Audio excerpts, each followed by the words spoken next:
नमस्कार।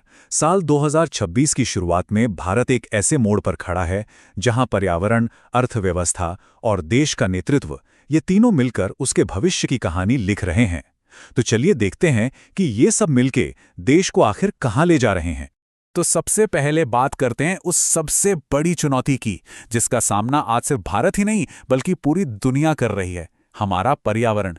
Centre for science and environment की director general Sunita Narayan का ये बयान स्थिति की गंभीरता को बिल्कुल साफ कर देता है। मतलब ये सिर्फ एक चेतावनी नहीं है, ये एक रेड अलर्ट है कि हम एक बहुत ही खतरनाक मोड़ पर आ चुके हैं। अब आगे के आंकड़े समझ में आएं, उसके लिए पहले इस कॉन्सेप्ट को समझना जरूरी है। प्लैनेटरी बाउंड्रीज, यानी वो 9 अहम नेचुरल सिस्टम्स जो हमारी पृथ्वी को इंसानों के रहने के लिए एक सेफ जगह बनाते हैं। आप इन्हें हमारे प्लैनेट का लाइफ सपोर्ट सिस्टम भी कह सकते हैं। और असल चिंता की बात यहीं से शुरू होती है।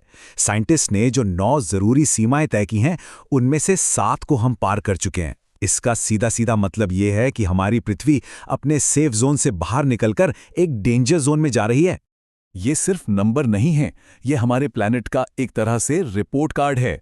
देखिए, क्लाइमेट चेंज, जानवरों और पौधों का तेजी से विलुप्त होना, साफ पानी की कमी और घटते जंगल, ये सारी वो लक्ष्मण रेखाएं हैं जिन्हें हम लांघ चुके हैं। और इसका सीधा असर भारत के मॉनसून, हमारी खेती और हमारी बड़ी सी कोस्टल आबादी पर पड़ रहा है। तो सवाल यह है कि इतने बड़े ग्लोबल एनवायरमेंटल क्राइसिस से निपटने के लिए भारत अपने लेवल पर क्या कर रहा है? इसके कुछ जवाब हमें 2026-27 के यूनियन बजट में मिलते हैं। ये चार्ट हमें बताता है कि सरकार का पैसा आखिर जाता कहाँ है। और इसमें जो सबसे ध्यान देने वाली बात है वो ये है कि कुल खर्च का 26% हिस्सा, यानी एक चौथाई से भी ज्यादा, सिर्फ पुराने कर्जों का ब्याज चुकाने में चला जाता है। जाहिर है, इससे विकास और पर्यावरण जैसे दूसरे जरूरी कामों के लिए पैसा कम बचता है। अब बात करते हैं फिजिकल डेफिसिट की, मतलब सरकार की कमाई और खर्च के बीच का अंतर।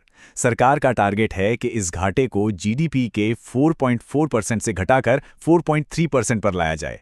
देखिए, घाटा जितना कम होता है, इकोनॉमी में भरोसा उतना ही बढ़ता है। ये एक अच्छा संकेत है। अच्छा, इस बजट में आम टैक्स पेयर्स के लिए एक राहत की बात यह है कि इनकम टैक्स स्लैब में कोई बदलाव नहीं हुआ है। हाँ, फाइनेंशियल मार्केट्स में कुछ छोटे मोटे बदलाव जरूर हैं, जैसे सिक्योरिटीज ट्रांजैक्शन टैक्स को थोड़ा बढ़ाया गया है और इंटरनेशनल फाइनेंशियल सर्विसेज को बढ़ावा देने की कोशिश की गई है। और अब आता है वो आंकड़ा जो सरकार की इकोनॉमिक स्ट्रैटेजी की नींव है। सरकार इंफ्रास्ट्रक्चर पर 12.2 लाख करोड़ रुपए खर्च कर रही है। ये एक बहुत बड़ा अमाउंट है। इससे न सिर्फ इकोनॉमिक ग्रोथ को रफ्तार मिलेगी, बल्कि सस्टेनेबल और ग्रीन प्रोजेक्ट्स के जरिए एनवायरमेंटल चैलेंजेस से निपटने का भी एक मौका है। तो ये तो हो गया प्लान, लेकिन किसी भी प्लान को चलाने के लिए सही लोग भी तो चाहिए, है ना? और 2026 की शुरुआत में भारत में कई जरूरी पदों पर कुछ नए चेहरे देखने को मिले हैं। सबसे पहले बात करते हैं जुडिशरी की, जहां देश के सबसे ऊंचे पद पर एक अहम बदलाव हुआ है। जी हां, जस्टिस सूर्यकांत ने भारत के 53वें चीफ जस्टिस के तौर पर जिम्मेदारी संभाल ली है। आने वाले समय में उनके फैसलों का देश के कानूनी और सामाजिक ढांचे पर गहरा असर पड़ेगा। अब जुडिशरी के बाद जरा राजनीति के मैदान में हुए एक बड़े बदलाव पर भी नजर डालते हैं, खासकर सत्ताधारी पार्टी के अंदर। नितिन नवीन को भारतीय जनता पार्टी का अब तक का सबसे युवा प्रेसिडेंट बनाया गया है। ये फैसला पार्टी के अंदर एक जनरेशनल शिफ्ट और भविष्य की रणनीति का साफ संकेत देता है। और अब बात करते हैं देश के दूसरे सबसे बड़े संवैधानिक पद की। यहां भी एक नई अपॉइंटमेंट हुई है। सीपी राधाकृष्णन ने भारत के 15वें उपराष्ट्रपति के रूप में पदभार संभाल लिया है। वो राज्यसभा के चेयरमैन के तौर पर भी एक बहुत ही अहम भूमिका निभाएंगे। अच्छा, इन बड़ी बड़ी पॉलिसीज और पॉलिटिक्स से हटकर भी देश में विज्ञान और समाज में बहुत कुछ नया और दिलचस्प हो रहा है। चलिए कुछ ऐसी ही खबरों पर एक नजर डालते हैं। नॉर्थ ईस्ट से एक बहुत अच्छी खबर आई है। वैज्ञानिकों ने नागालैंड की फाकिम वाइल्ड लाइफ सेंचुरी में एक बिल्कुल नई प्रजाति के फूल की खोज की है और इसका नाम रखा गया है इम्पेशंस नागाओरम। कुदरत हमें हमेशा सरप्राइज करती रहती है। हाल ही में एक बहुत ही दुर्लभ बत्तख, स्म्यू डक, को पहली बार असम के काजीरंगा टाइगर रिजर्व में देखा गया।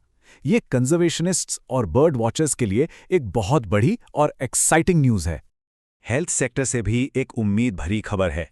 सीलियाक डिजीज, जो ग्लूटेन से होने वाली एक ऑटो इम्यून बीमारी है, इसके मरीजों के लिए एक अच्छी खोज हुई है। एक मौजूदा दवा को इसकी सूजन कम करने में असरदार पाया गया है, जिससे लाखों लोगों को एक नई उम्मीद मिली है।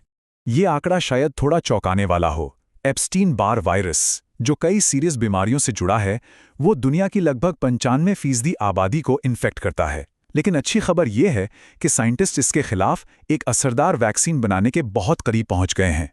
तो एक तरफ पर्यावरण की गंभीर चेतावनी है, दूसरी तरफ अर्थव्यवस्था का नया खाका है, और साथ ही देश को दिशा देने वाले नए चेहरे भी हैं।